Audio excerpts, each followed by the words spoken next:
शुरू करते हैं। साथियों, आप सबको इस बात की जानकारी होगी कि दिल्ली के माननीय उपराज्यपाल विनय सक्सेना जी लगभग रोज सुबह उठकर अपनी ही दिल्ली सरकार के खिलाफ कोई खबर मीडिया के अंदर, अखबारों के अंदर दे रहे हैं। और हम लोग इतना हैरान हैं कि एलजी का तो एक कॉन्स्टिट्यूशनल ऑब्लिगेशन होता है। ये किस तरीके के आदमी हैं जो दिल्ली के उपराज्यपाल बने हैं कि रोज कोई पुराना मामला उठाकर ये दिल्ली की चुनी हुई सरकार के ऊपर हमला करते हैं। हमने पिछले 2 हफ्तों में देखा, विनय सक्सेना जी जब खादी उद्योग के चेयरमैन थे, उनके ऊपर 3 बड़े गंभीर आरोप लगे। पहला, नोटबंदी के समय उन्होंने अपने पुराने नोटों को नए नोटों में बदलवाया और इसके बारे में और कहीं नहीं, उनके खादी ग्राम उद्योग के हेड कैशियर का लिखित बयान है कि विनय सक्सेना जी के दबाव में विनय सक्सेना के पुराने नोटों को बदला गया। हमने कहा आप जांच कराइए, वो जांच कराने के लिए बिल्कुल तैयार नहीं है। दूसरा आरोप लगा, विनय सक्सेना जी ने अपनी ही बेटी को खादी ग्राम उद्योग के चेयरमैन रहते बॉम्बे में खादी लाउंज बनाने का काम अपनी बेटी को दे दिया। हमने कहा कोई प्रोसीजर तो फॉलो हुआ होगा भाई, एक सरकारी तंत्र है, उसका एक प्रोसीजर के बिना आप किसी को कोई काम नहीं दे सकते और अपनी बेटी को तो प्रोसीजर फॉलो करके भी नहीं दे सकते। आप जांच करवाइए। एलजी साहब जांच करने के लिए बिल्कुल तैयार नहीं है। वो उन्होंने एक बार नहीं कहा कि मेरी जांच करवा लीजिए, मुझे कोई दिक्कत नहीं। वे जांच से भाग रहे हैं। 2-3 दिन पहले माननीय सांसद संजय सिंह जी ने बहुत गंभीर आरोप लगाया। पटना हाई कोर्ट का एक ऑर्डर दिखाया जिसके अंदर पटना हाई कोर्ट ने खादी ग्राम उद्योग को यह ऑर्डर दिया कि आप जितने भी कारीगर हैं खादी के, उनको बैंक अकाउंट में सीधा पैसा दीजिए। अब बैंक अकाउंट में सीधा पैसा देने की कवायद प्रधानमंत्री मोदी जी की, और वो खुद कहते हैं अगर पैसा कैश में दिया जाता है मतलब उसके अंदर लूट होती है। जन धन योजना बना के मुझे तो लग रहा है हिंदुस्तान में सबके अकाउंट बना दिए थे मोदी जी ने।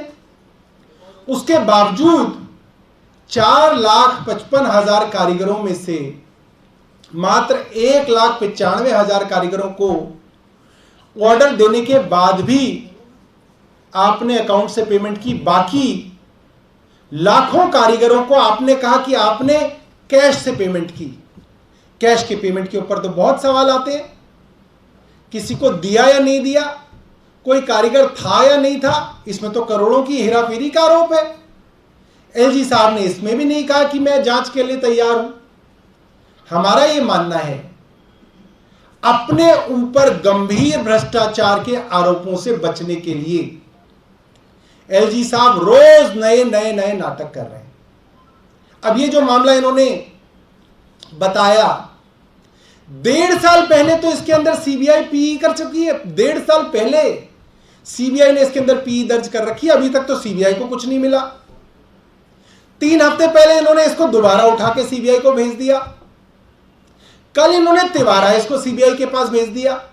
भाई आपको इसकी समझ है या नहीं है? मैं पत्रकार बंधुओं को बताना चाहता हूं, इस मामले के अंदर एक भी बस नहीं खरीदी गई। एक भी रुपए की पेमेंट नहीं की गई। इसके अंदर टेंडर प्रक्रिया के अंदर कोई इंक्वायरी हुई और सरकार ने कहा जब तक इंक्वायरी होगी टेंडर प्रोसेस को रोक दिया जाएगा, हम एक बस नहीं खरीदेंगे। आप पूरी इंक्वायरी कर लो, मगर करके बता दो कि गड़बड़ी है या नहीं है। अगर गड़बड़ी नहीं है तो फिर बस खरीदनी जरूरी है। भारतीय जनता पार्टी वाले रोज शोर मचाते, बस नहीं खरीदी, और जब बस के लिए टेंडर किए गए हैं भारतीय जनता पार्टी ने उसकी शिकायत की है, क्योंकि ये चाहते भी नहीं बस हो। तो भाई एक तरफ तो करो, या तो बता दो भ्रष्टाचार हुआ है ताकि वो प्रोसेस खत्म कर दे, नया प्रोसीजर शुरू कर दे, या बता दो कि उसके अंदर भ्रष्टाचार नहीं हुआ ताकि उस प्रोसेस को आगे करे। हमने तो प्रोसेस तभी से रोका हुआ है,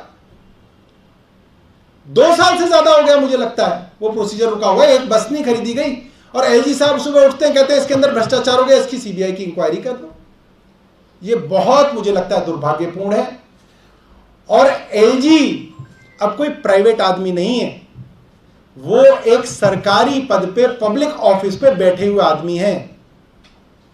एक ईमानदार आदमी कहता है उस पे आरोप लगा, जांच कर लो भाई। आज मैं भी आपके सामने ये नहीं कहने आया कि सीबीआई जांच ना करे, मैं आपको ये बता रहा हूं कि सीबीआई 1.5 साल पहले पी दर्ज कर चुकी है इसके अंदर। सीबीआई 1.5 साल से इंक्वायरी कर रही है इसके अंदर, और कर लो। कुछ नया निकला है तो और कर लो भाई। हम नहीं भाग रहे इंक्वायरी से। विनय सक्सेना जी भाग रहे हैं, वो तो डरा रहे हैं, धमका रहे हैं, कह रहे हैं कि मैं तुम्हें जेल में डाल दूंगा, मैं तुम्हें डिफेमेशन केस कर दूंगा, मैं ये कर दूंगा, मैं ये कर दूंगा, मगर इंक्वायरी नहीं करने दूंगा। क्यों नहीं करने दोगे भाई इंक्वायरी? इंक्वायरी तो होनी चाहिए। सबूतों के साथ एक सांसद ने आपके ऊपर आरोप लगाया है, सबूतों के साथ 5 विधायकों ने आपके ऊपर आरोप लगाया, और आपके ऊपर आरोप दिल्ली विधानसभा में लगाया गया है। आप इंक्वायरी के लिए क्यों नहीं तैयार हैं? सिर्फ अपनी भ्रष्टाचारों के आरोप से ध्यान भटकाने के लिए एलजी साहब रोज नया नाटक करते हैं। मुझे नहीं पता फाइल पढ़ते भी या नहीं पढ़ते, वरना ऐसा हो नहीं सकता कि एक मामला जिसमें 1.5 साल पहले ही पी दर्ज है, 2 हफ्ते पहले दोबारा इन्होंने सीबीआई को दे दिया, अब वही मामला तिबारा दे दिया। ऐसे तो कल फिर से दे देंगे इसी को, और फिर कहेंगे इसको चलाओ टीवी पे कि भाई एक और चीज हो गई। ये बहुत गलत है। मुझे एक वाकया याद आता है, और जो पुराने पत्रकार बंधु हैं, दिल्ली सरकार को और अन्य सरकारों को कवर करते आए हैं, वो इस मामले को समझ सकते हैं। एक डिपार्टमेंट में नए अफसर आए टॉप पे, और हवा चलाई गई। अफसर साहब बहुत स्ट्रिक्ट है, बड़े सख्त है। छोटी छोटी बातों पे अफसर ने लोगों को सस्पेंड करना शुरू कर दिया। किसी डिपार्टमेंट पे कोई गड़बड़ी हुई तो ऊपर से नीचे तक सबको सस्पेंड, यहां सस्पेंशन, वहां सस्पेंशन, यहां सस्पेंशन, और अफसर के ऊपर आरोप भ्रष्टाचार के काफी थे।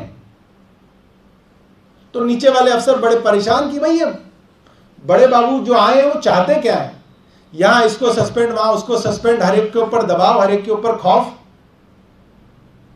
और कोई ईमानदार आदमी भी नहीं है, काफी भ्रष्टाचार के आरोप लेके घूम रहे हैं।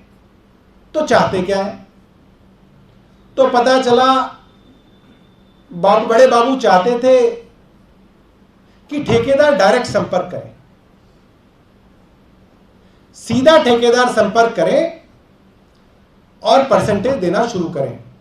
सीधा सीधा जो है पैसा पहुंचाया जाना लगे, और हर अफसर के पास ये मैसेज पहुंच गया सस्पेंड कर करके कि भाई अगर रहना है, नौकरी करनी है,